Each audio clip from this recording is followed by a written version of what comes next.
Welcome to doassignment-ca. Here is the problem. A train consists of a 50 megagram engine and 3 cars, each having a mass of 30 megagrams. It takes 80 seconds for the train to increase its speed uniformly from rest to 40 kilometers per hour. The engine wheels provide a resultant frictional tractive force F that drives the train forward, while the car wheels roll freely.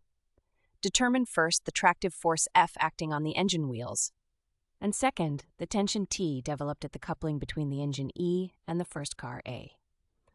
Now let's work through the solution step by step. Let's organize the given data. The engine has a mass of 50 megagrams, equal to 50,000 kilograms. Each of the 3 cars has a mass of 30,000 kilograms, giving a total train mass of 140,000 kilograms. The train starts from rest and reaches 40 kilometers per hour, which converts to 100/9, or approximately 11.11 meters per second, in 80 seconds. The acceleration is uniform, and only the engine wheels develop a tractive force. Here are the 2 key free body diagrams. The top diagram shows the entire train as one system, with the engine's tractive force F acting to the right. The bottom diagram isolates the engine alone. F acts forward to the right from the engine wheels, while the coupling tension T at joint A pulls backward on the engine, by Newton's third law, since the engine pulls the cars forward through that same coupling. Our strategy has 3 parts. First, treat the entire train as one system and apply the impulse momentum theorem to find the tractive force F. Second, isolate just the 3 cars and apply the same theorem to find the coupling tension T. Third, check consistency by analyzing the engine alone. The only external horizontal force on the full train is F. The only horizontal force on the 3-car group is the coupling tension T.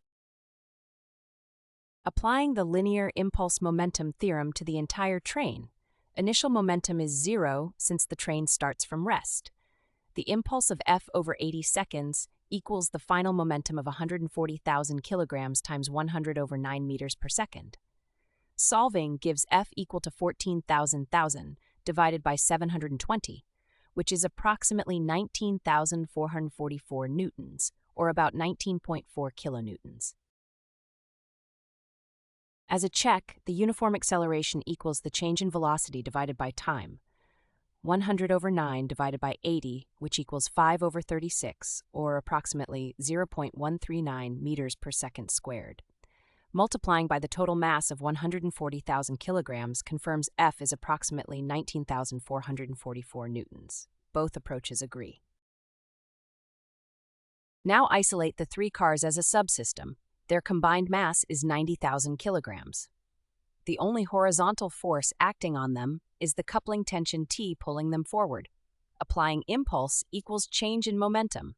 T times 80 seconds equals 90,000 times 100/9.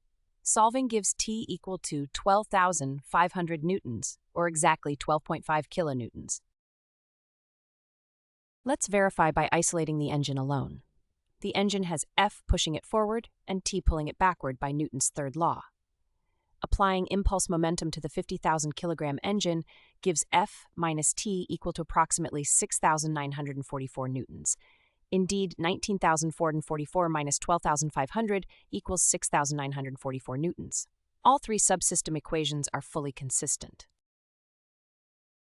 To summarize, the uniform acceleration is approximately 0.139 meters per second squared. The tractive force F at the engine wheels is approximately 19.4 kilonewtons. The tension T at the coupling between the engine and the first car is exactly 12.5 kilonewtons. The key tool throughout was the linear impulse momentum theorem, applied first to the entire train to find F, and then to the 3-car subsystem to find T. Visit doassignment.ca for more study tools, AI learning support, and online tutoring.